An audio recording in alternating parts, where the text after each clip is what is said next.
Hello મિત્રો, અમે જઈ રહ્યા છીએ ખાનપુર। આજે જન્માષ્ટમી નિમિત્તે ત્યાં મટકી ફોડનો કાર્યક્રમ રાખેલો છે, તો અમે તમને બતાવીશું ત્યાં જઈને। એટલે વિડીયોમાં બન્યા રહેજો બધા મિત્રો, અને આ વિડીયો જરૂરથી નિહાળજો, છેલ્લે સુધી જોજો। વિડીયો જોવાની બહુ મજા આવશે મિત્રો। અને ત્યાં મટકી ફોડનો બહુ સરસ એવો પ્રોગ્રામ રાખેલો છે ખાનપુર ગામે। એટલે હવે અમે ત્યાં જઈ રહ્યા છીએ મિત્રો। એટલે તમે જોતા રહેજો, લાઈક કરજો, કોમેન્ટ કરજો અને સબસ્ક્રાઈબર કરજો આ વિડીયોને। જય માતાજી મિત્રો।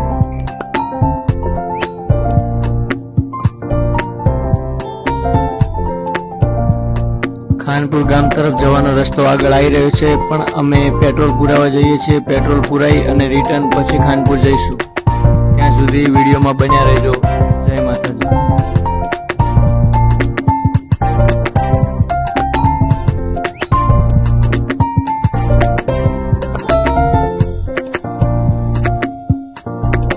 તો હવે અમે આવી ગયા છે પેટ્રોલ પંપ નજીક। હવે અમે ત્યાંથી પેટ્રોલ પુરાઈ અને ખાનપુર ગામ તરફ રવાના થઈશું। ત્યાં અમે તમને બતાવીશું, એટલે વિડીયોમાં બન્યા રહેજો મિત્રો। જય માતાજી।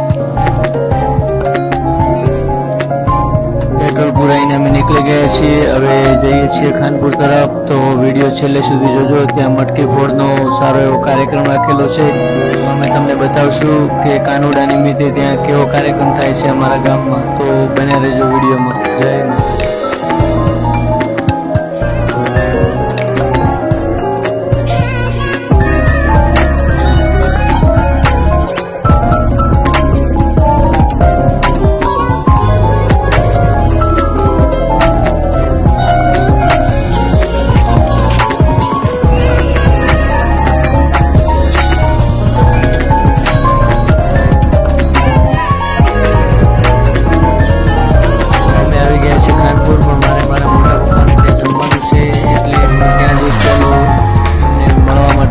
ઘરે જમવા માટે, તો વિડીયોમાં બન્યા રહેજો। તો મિત્રો અમે આવી ગયા છીએ। હવે તમને બતાવીશું, જો પકોડાની સબ્જી બની રહી છે, અને ત્યાં ગોટાનો પણ પ્રોગ્રામ છે આજે। તો જો તમે જોઈ શકો છો કે કેવા મસ્ત પકોડા સમારી રહ્યા છે, સબ્જી કરવા માટે તૈયાર કરી રહ્યા છે, અને બાજુમાં પ્રીમિયમ ગોટાનો એવો લોટ પડ્યો છે। તો હવે આપણે જોઈશું કે પકોડાની સબ્જી કેવી રીતે બને છે। ઓકે, તો વિડીયોમાં બન્યા રહેજો। અને ગોટાનો પણ પ્રોગ્રામ છે, તમે બન્યા રહેજો વિડીયોની અંદર, તો અમે બતાવીશું તમને। આ બાજુ જો પકોડા બહુ છે, અને અમારા મોટા પપ્પાનો છોકરો છે એ પણ પકોડા સમારી રહ્યો છે। તો હવે પકોડાની સબ્જી બનાવવાની અમે તૈયારી કરી રહ્યા છીએ, તો અમારા વિડીયોમાં બન્યા રહેજો છેલ્લે સુધી। તો પકોડાની સબ્જી તૈયાર થઈ ગઈ છે, તમે જોઈ શકો છો કે કેવી મસ્ત એવી પકોડાની સબ્જી બની ગઈ છે।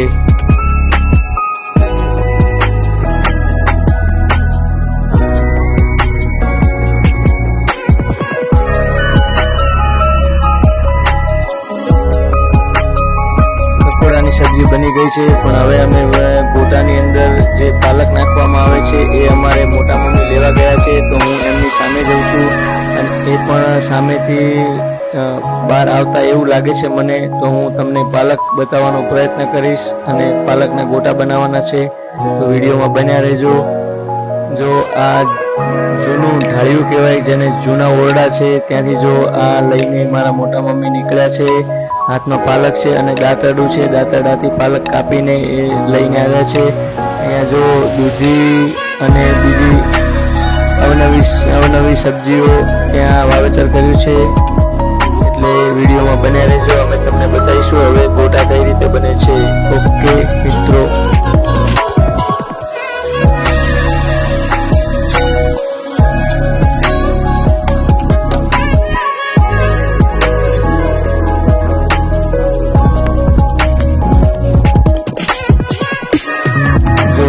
ગામડાનું મકાન છે, કેવું દેશી મકાન છે, કે જે જૂના ઓરડા કહેવાય નળિયાવાળા, એ આ મારું મકાન છે, તમે જોઈ શકો છો મિત્રો। હવે અમે તમને બતાવીશું કે ગોટા કઈ રીતે બને છે, અને આ મારા મોટા પપ્પાનું મકાન છે, એ પણ આવું દેશી નળિયાવાળું છે।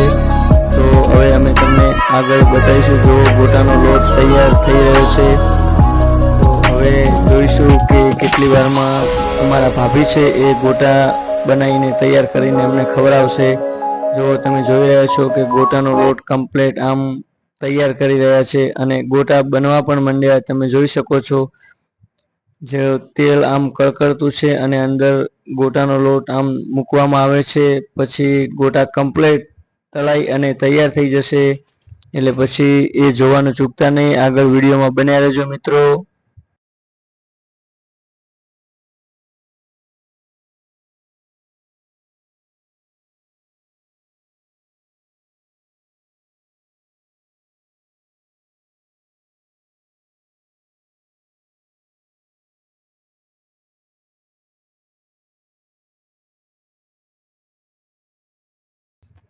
જો મિત્રો ગોટા કમ્પ્લીટ બની ગયા છે અને આ તાસમાં પણ લઈ લીધા છે અને હું હવે જમી લઈશ અને જમી અને ગામ તરફ જઈ ત્યાં મટકી ફોડવાનો કાર્યક્રમ હવે ટૂંક જ સમયમાં ચાલુ થઈ રહ્યો છે. વિડીયોમાં બન્યા રહેજો, હું તમને ત્યાં જઈને બતાવીશ. હવે અમે આવી ગયા છે ગામમાં. તમે જોયો જે કૃષ્ણ ભગવાનનો કમ્પ્લીટ વેશ ધારણ કરી વેશભૂષાની અંદર રમી રહ્યા છે અને આ ભાઈ છે તે મટકી ફોડવાના છે. તો આપણે બને રહીશું આ વિડીયોમાં અને તમે જોયો કેવો સરસ એવો ડાન્સ કરે છે. જે આ અમારી ગામડાની પ્રથા છે અહીંયા કે આવી રીતે કૃષ્ણ ભગવાન બનાવી અને પહેલાં ખૂબ એને એ ભાઈને રમાડવામાં આવે છે અને પછી એ ઉપર ચડી અને મટકી ફોડશે. તો તમે આ વિડીયોમાં બન્યા રહેજો, છેલ્લે સુધી જોજો, બહુ મજા આવશે મિત્રો.